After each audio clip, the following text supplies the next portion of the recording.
En 1914, Europa se embarcaba en la peor guerra de la historia.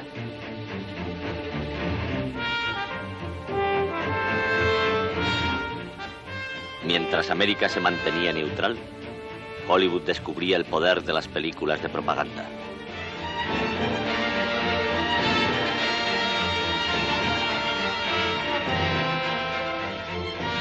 Y cuando la guerra terminó, Hollywood había conquistado el mundo.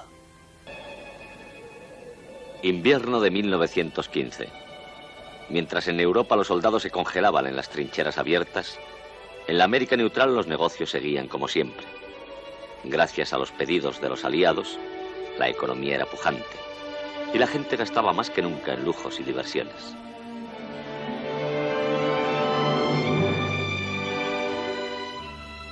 Bajo el tibio sol de California, la industria del cine crecía. Respondiendo a la disposición de ánimo de la nación, David Wark Griffith planeaba la película más costosa que se había realizado hasta entonces, dedicada a ensalzar la paz. La guerra benefició a la industria americana al mutilar a los estudios rivales europeos. Más y más películas se producían en más y más estudios. Yo tengo que admirar al Hollywood de la Primera Guerra Mundial porque supo aprovechar económicamente una situación traída por la guerra. Hollywood explotó la guerra desde el principio. El hundimiento del Lusitania por un submarino alemán en 1915 fue una afrenta para América.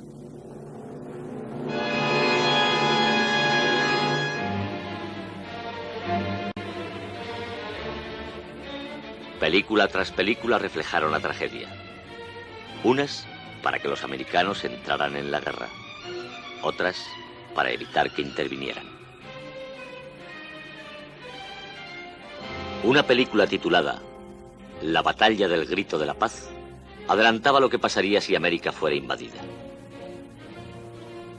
Mostraba al ejército americano derrotado en su propia tierra.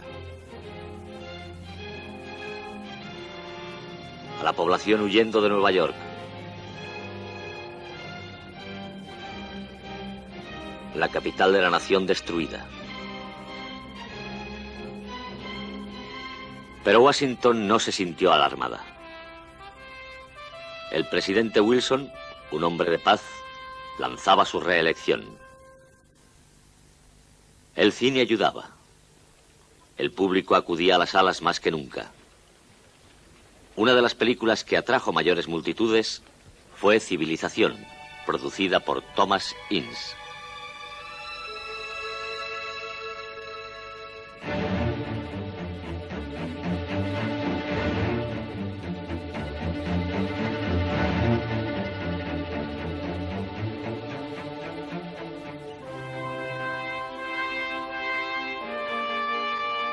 Cristo lleva al emperador por los campos de batalla para que vea la crueldad y la miseria que la guerra lleva consigo.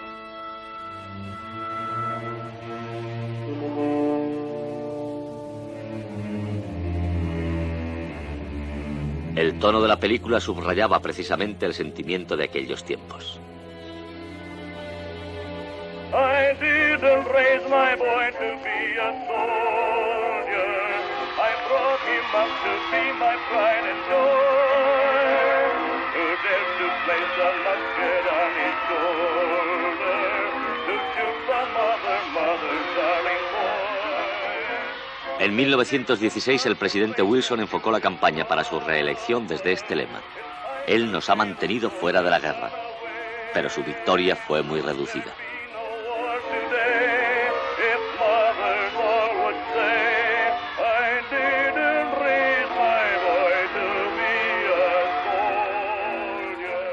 El presidente le dio las gracias a Thomas Ince. Su película, dijo, ha jugado un considerable papel en la victoria. Por entonces Griffith ya había estrenado su apología de paz, Intolerancia.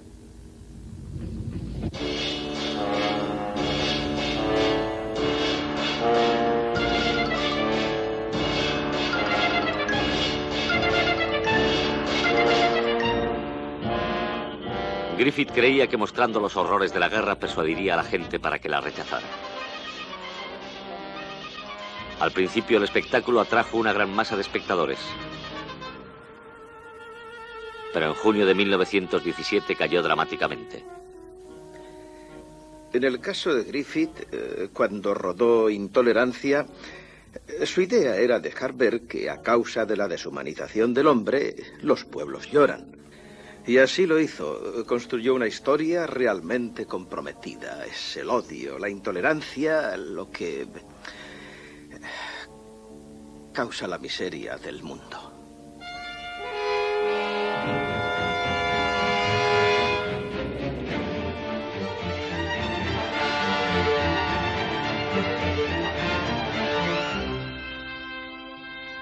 Intolerancia acaba con la intervención divina.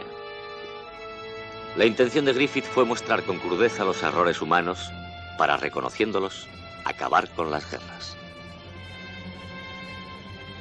Griffith se dio cuenta de que en los 18 meses transcurridos desde el comienzo de su película, América había dejado de ser una pacífica nación, cuya más popular canción era «Yo no he criado a mi hijo para que sea soldado y mate a otro, que es hijo de otra querida madre», y que ahora odiaba al germano.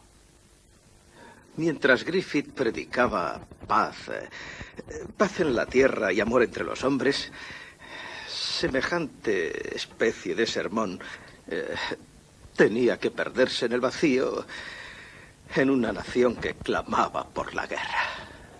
La respuesta de América. Un mes después de que Wilson fuera investido presidente, declaraba la guerra a Alemania. Hollywood intervino en el esfuerzo bélico. Harry Loden cruzó el Atlántico para que Charlie Chaplin hiciera una película dirigida a los soldados heridos.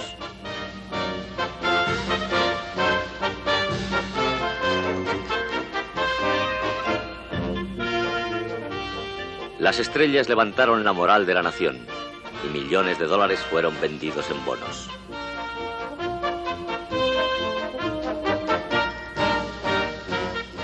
Mary Pickford, Charlie Chaplin y mi padre fueron tres gigantes que entonces reunieron multitudes sin precedentes. Más que ningún político, presidente o primer ministro, nadie había reunido jamás semejante multitud. Con sus arengas conseguían reunir increíbles sumas de dinero, y tan solo con su presencia y las cosas que decían. De ese modo viajaron por todas partes. Cuando mi padre quiso alistarse, recibí una carta personal del presidente Wilson que decía: por amor de Dios, no permitiremos que se aliste porque usted puede hacer mucho más reuniendo esa cantidad de dinero que nadie más podría conseguir.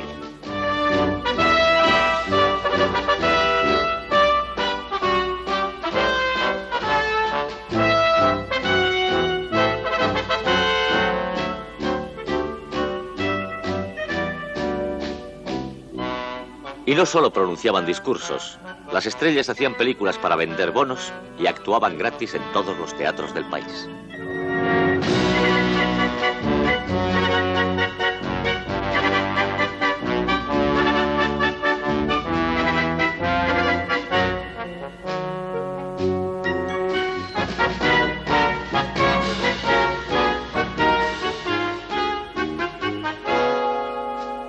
Ahora las películas ayudaban al gobierno poniendo entusiasmo en la propaganda. Los directores mostraban a las tropas en acción justo en los límites del frente. Todos eran muy patriotas.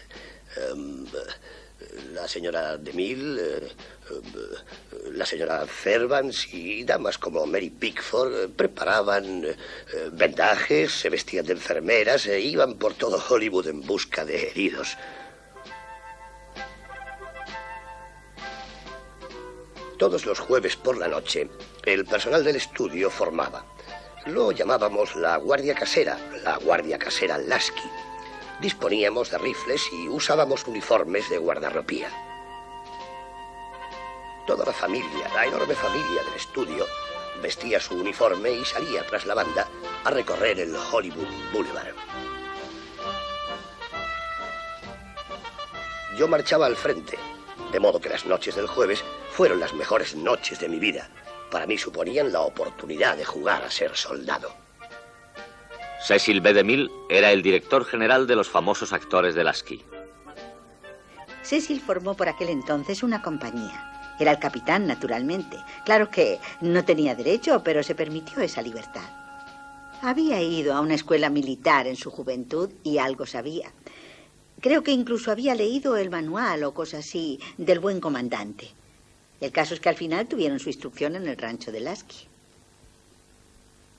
Mary Pickford les regaló una bandera. Y recuerdo que la señora Pickford dijo que la había hecho de seda, de la mejor seda, y que todas las estrellas estaban bordadas a mano. Mary llevaba un especial, elegante y patriótico conjunto. Estaba espléndida. Cuando Cecil dijo adiós a los amigos, su voz se rompió. Estaba realmente emocionado. Mary, sin embargo, como un pequeño soldado, les invitó a morir con gran valentía. Lo peor de todo es que algunos de ellos sí murieron.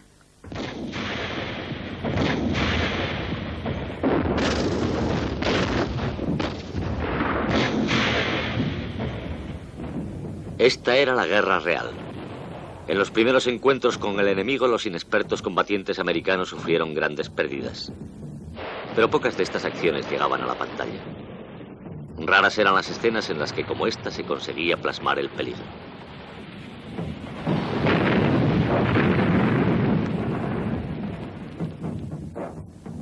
La gran dificultad de los operadores cinematográficos era lo abultado de su equipo y las limitaciones de sus objetivos. Cierto cámara se encontró en tierra de nadie y filmó el avance de las tropas americanas en formación como si aún estuvieran en la guerra civil. Tomó incluso escenas de hombres volando por la explosión de las granadas, pero la censura las cortó. Las escenas que mostraban la verdadera cara de la guerra nunca llegaron a las pantallas. El gobierno quería películas que alentaran a los reclutas, no que les desanimaran. El ejército insistió en que las películas las hicieran el cuerpo de señales, y para ello reclutaron a los técnicos de Hollywood, no a los directores. Los directores no se consideraban necesarios. La longitud en metros fue cuidadosamente medida para las películas de propaganda y los noticiarios. Pero en ellos no había nada que levantara el fervor patriótico, nada que evidenciara las ventajas y la gloria de morir por el país. El público está cansado de ver grandes campos de batalla y tropas en marcha, decía la prensa. Pidan a Griffith que les dé la emoción de una historia real. Pero Griffith había sido contratado por otro gobierno. Griffith había ido a Inglaterra para presentar Intolerancia y el Nacimiento en el teatro Drury Lane. Nunca se había puesto una película en ese teatro. Y habiendo visto esta producción, Lloyd George, primer ministro de Inglaterra en aquel tiempo, le propuso hacer una película para los gobiernos francés e inglés.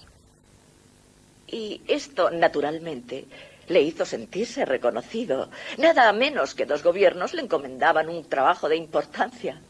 En Francia, Griffith, el director de Hollywood, fue tratado más como un visitante distinguido que como el corresponsal de guerra que se había presentado.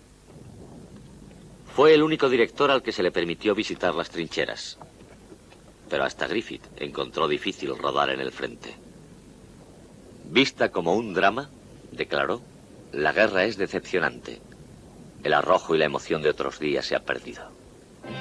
Corazones del mundo.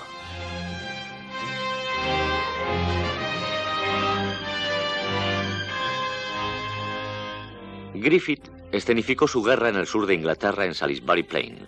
Y aunque en el frente escaseaban las municiones, el ejército británico las gastó con holgura bajo las órdenes de Griffith. Por fin se lograban escenas que significarían algo para los aficionados al cine. Aquí estaban el arrojo y la emoción que Griffith acostumbraba a ofrecer.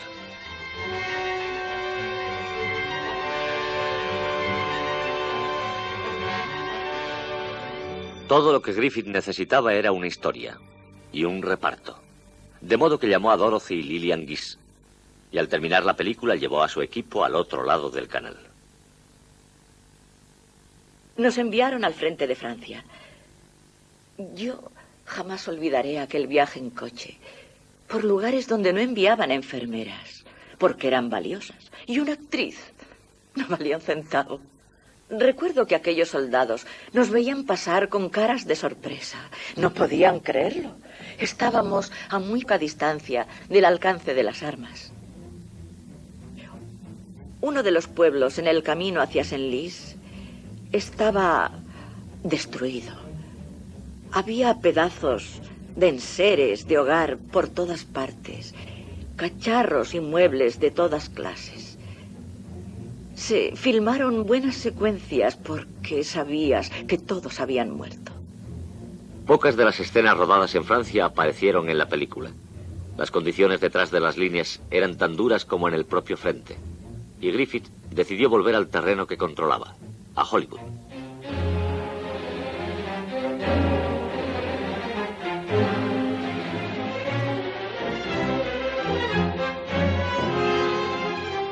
Las imágenes de pánico entre los civiles dieron al público un nuevo enfoque de la tragedia europea.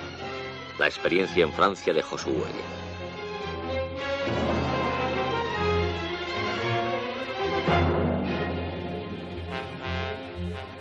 En la película, Lillian Gish ve cómo matan a su madre.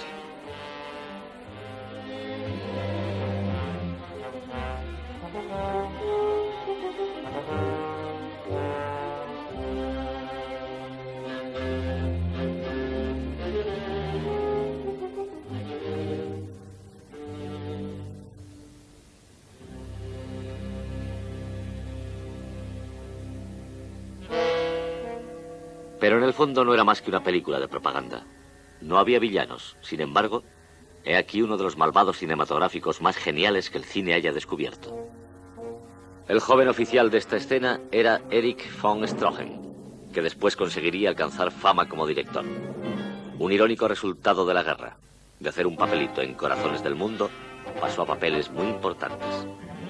Un día llevó a su novia para que le viera en una de sus interpretaciones. Sí, me llevó a ver una película. Se titulaba El incrédulo. Él hacía de ruso, no, de oficial alemán.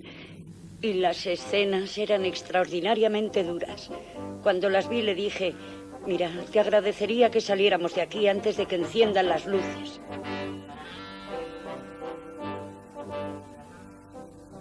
Cuando íbamos juntos a restaurantes o sitios así durante la guerra, la gente escupía al salir y le gritaban, no nos quedaremos en un sitio donde le dejen entrar a usted. Y les daba por tirar panecillos que siempre me daban a mí. Corazón humano. Nadie ha personificado al típico y malvado alemán con más convicción que von Stroheim.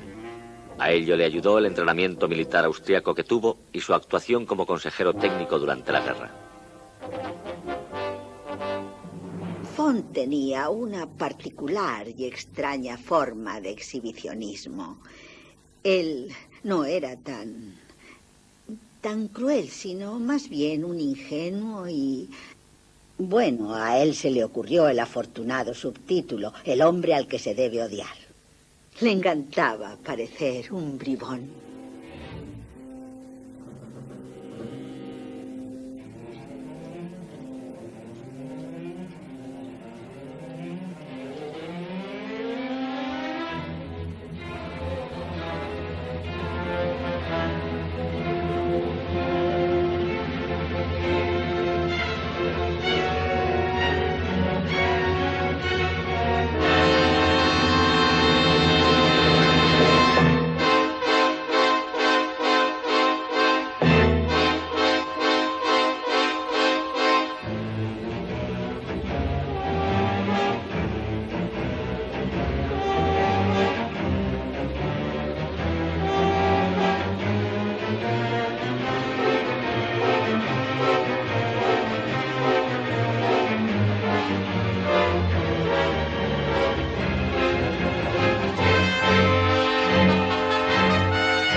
El público se sentía conmovido por aquellas escenas.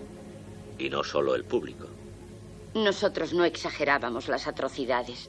Estaban allí, estaban en los periódicos. ¿Cree que los periódicos exageraban? Yo no lo sé. Y usted tampoco, de modo que a quién debemos creer. ¿Quién nos puede decir qué era lo exagerado y qué no? ¿Cómo averiguarlo? Productores de origen alemán, como Carl Laemmle, deseaban más que nadie demostrar su americanismo, y fueron más allá en su propaganda de lo que el gobierno se hubiera atrevido a intentar.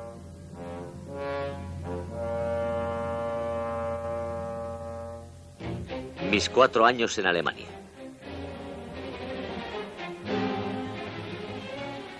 Esta película, producida por Mark Dintenfass, se presentó como un hecho real. Con ella se pretendía mostrar a través de testimonios de primera mano las experiencias de un embajador americano en Alemania hasta 1917.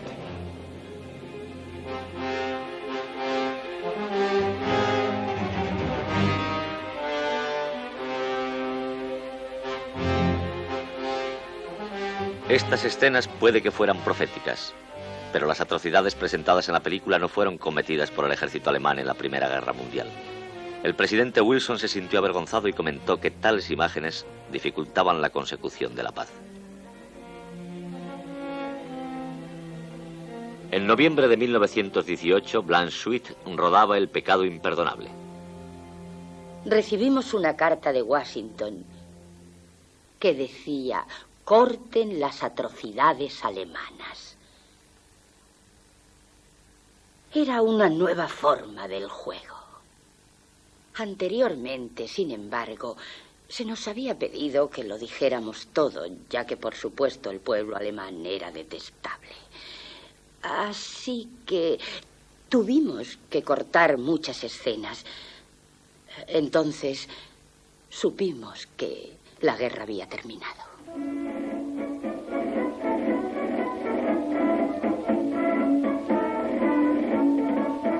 When the fighting is over and the war is done, and the flags are waving free, when the bells are ringing and the boys are singing songs of victory, and when we all gather round the old fireside and the old mother kisses her son, oh, the lasses will be laughing, oh, the laddies who fought and won. En 1918, el 80% de las películas americanas se hacían en California.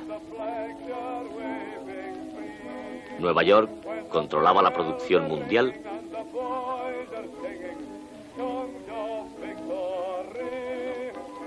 y Hollywood era el centro de esa producción.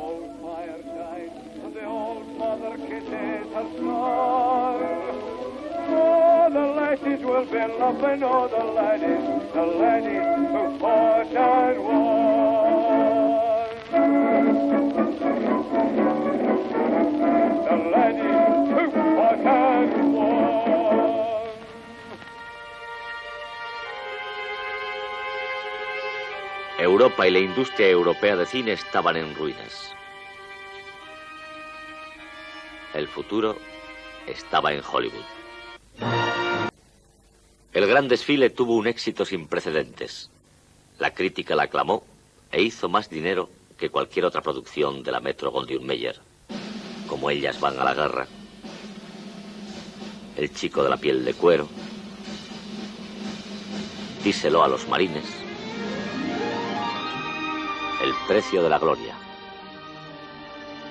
El precio de la gloria también fue escrita por Lawrence Stolin, pero su director, Raoul Walsh, hacía un cine muy diferente del de Kim Vidor.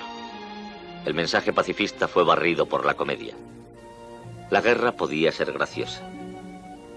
El tema musical era Charmant, embeleso. Walsh se concentró en la camaradería y en los conflictos entre dos soldados, el capitán Flagg y el sargento Quet. La lucha contra los alemanes solo le servía para calmar sus deseos de matarse el uno al otro. McLachlan me pareció ideal para el papel, igual que Eddie Law para el suyo. Era una combinación perfecta. Un gigantón, el capitán, y un granuja, Law, el sargento. Y la encantadora Charmant, Dolores del Río, entre ellos. Fue Un gran éxito, y repetí, claro está. Hice varias películas con ellos. Funcionaban muy bien.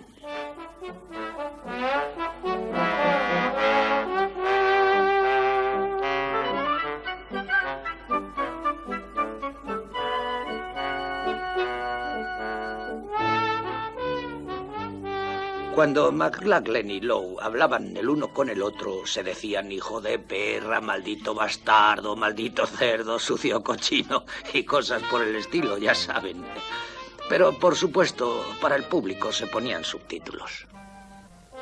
Gracias, Capitán Flav. Personalmente prefiero encontrarme un zorrillo en mi mochila. Después de que la película se exhibiera 2 o 3 semanas en el Roxy, les llegaron cientos de cartas de personas que sabían leer en los labios, que les decían lo disgustados que estaban por el horrible y vulgar lenguaje que habían empleado. Eso hizo que otros cientos de personas fueran al cine para leer en sus labios.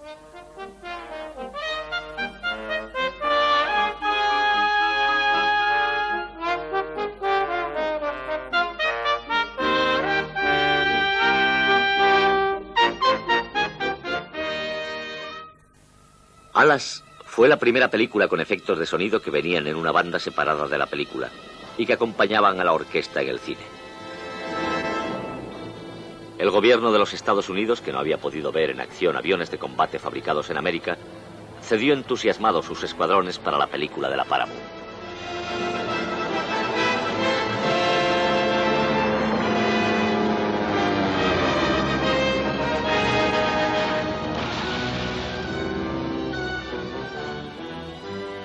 La película fue dirigida por un antiguo piloto, William Willman, que había volado con los franceses. Estar en la Lafayette Flying Corps era como estar en la Legión extranjera. Si había suerte, te enviaban a Erborg, en el sur de Francia, el lugar más horrible que he visto en mi vida. Allí enseñaban los preliminares del vuelo. Jamás se volaba con instructor. Nos decían lo que teníamos que hacer, y uno lo hacía. Si pasábamos, nos daban las alas. Éramos soldados de segunda clase, pero un minuto después nos nombraban cabos. Ya éramos hombres. Ya no éramos novatos.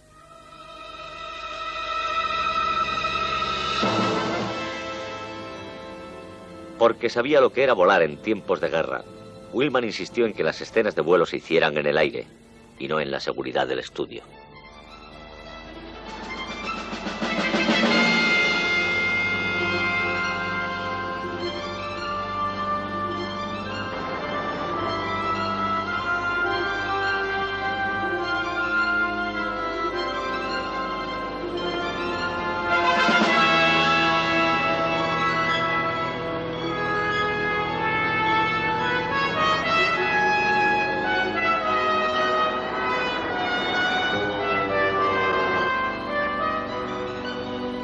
Este joven piloto fue interpretado por Charles Body Rogers. Ponían una cámara frente al motor, en la carcasa. Venía conmigo un segundo teniente.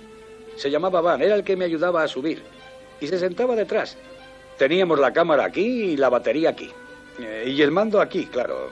Él despegaba y subíamos a unos 150 metros de altura. Entonces yo tomaba el mando mientras el pequeño Van tenía que agacharse porque era a mí a quien el cámara y el director y el fotógrafo querían ver, al menos allí arriba.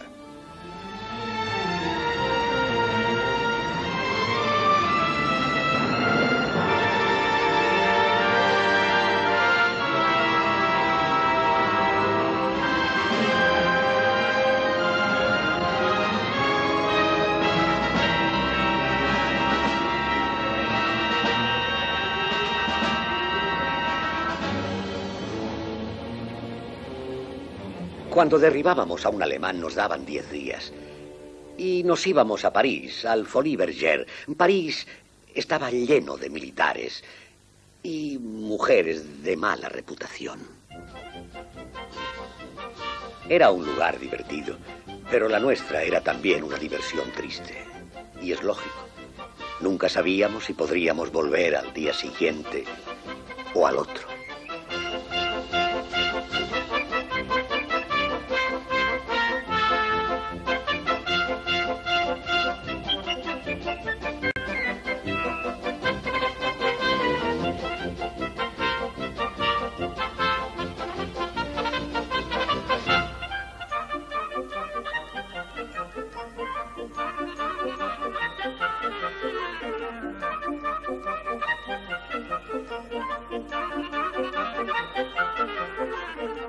Él me emborrachó y allí estaba yo, un joven que nunca había tomado cerveza ni champán y Billy me dijo, el champán te conviene, Buddy, te relajará, y repetía, bebe, bebe, bebe. Y añadió, ahora actúa, y de repente me encontré haciendo aquella escena.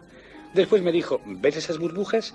¿Ves esas burbujas de champán? Me había hipnotizado. Y contesté, sí, veo las burbujas.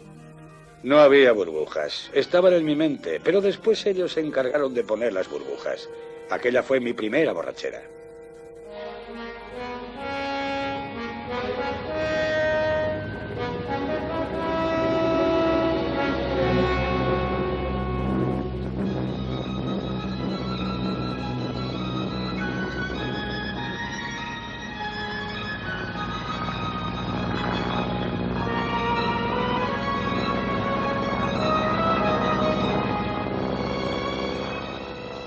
El clímax de Alas fue la reconstrucción a escala de la batalla de Saint-Michel, en la que los americanos pilotaron aviones franceses e ingleses. Wheelman eligió los exteriores cerca de una base del ejército en San Antonio, Texas, y consiguió que el ejército bombardeara el terreno con cañones. Las trincheras fueron cavadas por campesinos mexicanos. Se montaron cámaras en los aviones y en una torre que tenía más de 30 metros de altura. Pero el tiempo no estaba a su favor. Los días pasaban y los altos financieros de la Paramount, encabezados por su jefe, Otto Kahn, fueron a ver por qué Wheelman y su equipo tardaban tanto. Todo estaba preparado, todo, pero el sol no aparecía por ninguna parte.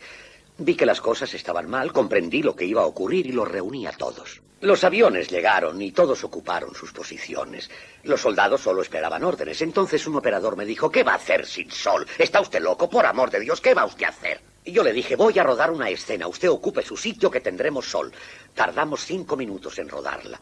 5, solo 5 minutos. De repente salió el sol y fue bellísimo.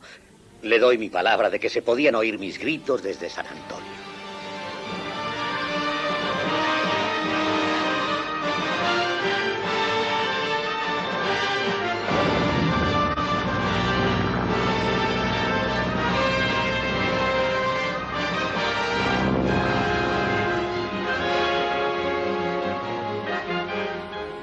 Yo tenía un tablero desde el que, apretando botones, creaba una cortina de fuego delante de las tropas. Y ocurrió que alguien vino a verme cuando estaba trabajando y me equivoqué de botón. Entonces vi un par de cuerpos que saltaban por los aires y no eran maniquís. Y yo, sin siquiera volverme a mirar, dije, tú, hijo de perra, lárgate de aquí inmediatamente o te mato. Y él se fue.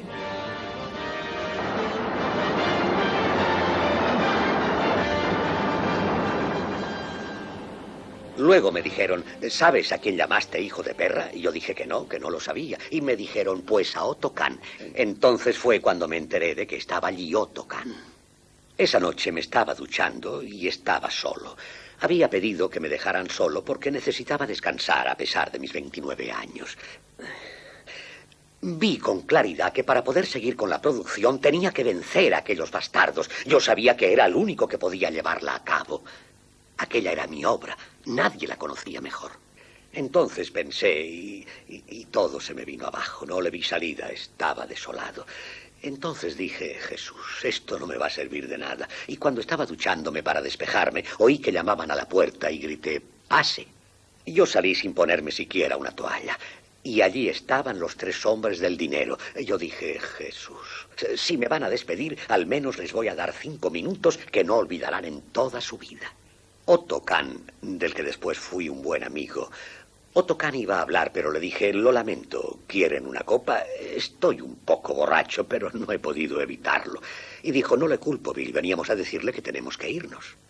Que nos vamos a Nueva York. Y que tendrá usted nuestro apoyo todo el tiempo que lo desee. Es usted un hombre maravilloso. Después se fueron y yo me senté en el suelo y me puse a llorar. Sin novedad en el frente.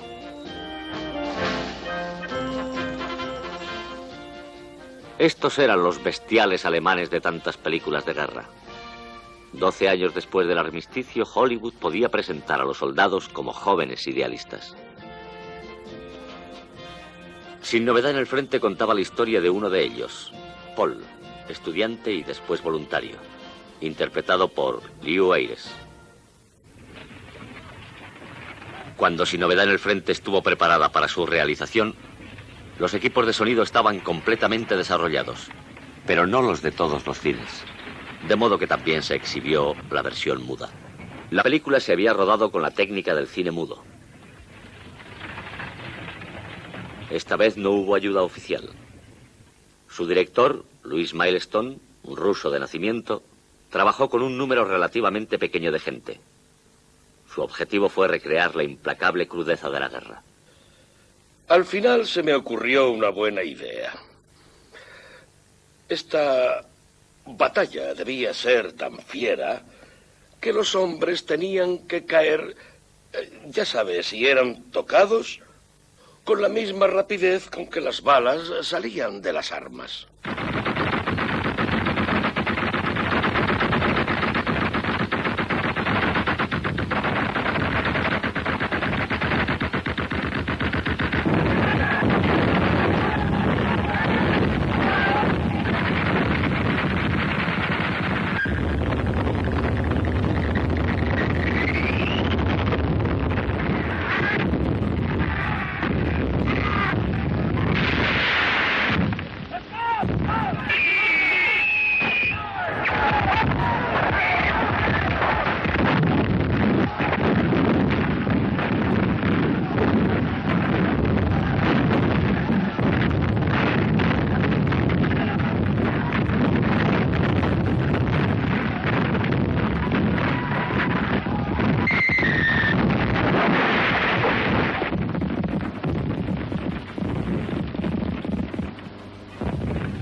La película estaba virtualmente terminada, pero faltaba el final.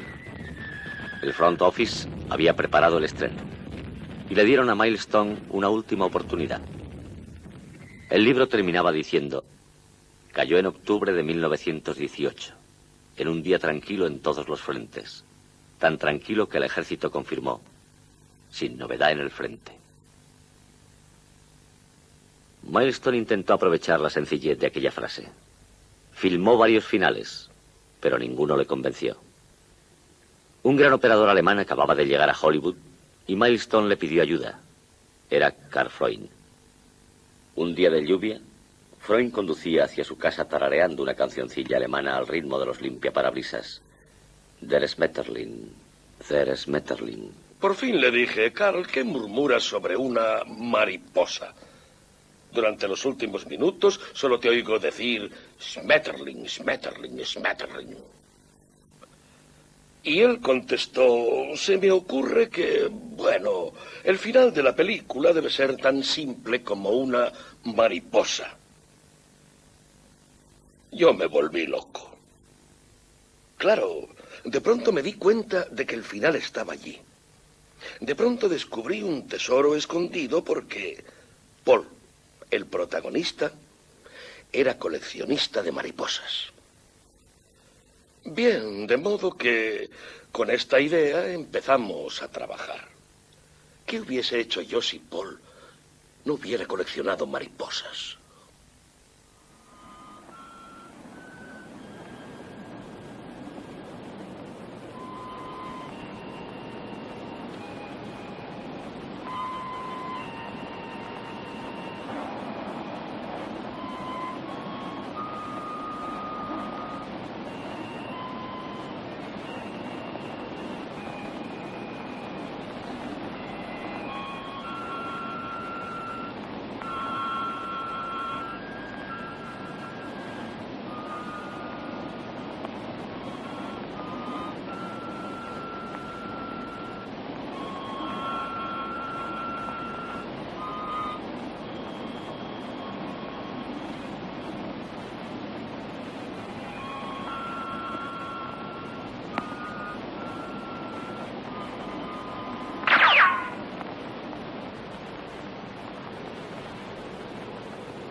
Sin novedad en el frente fue el testimonio más fidedigno sobre la guerra de la generación que la padeció.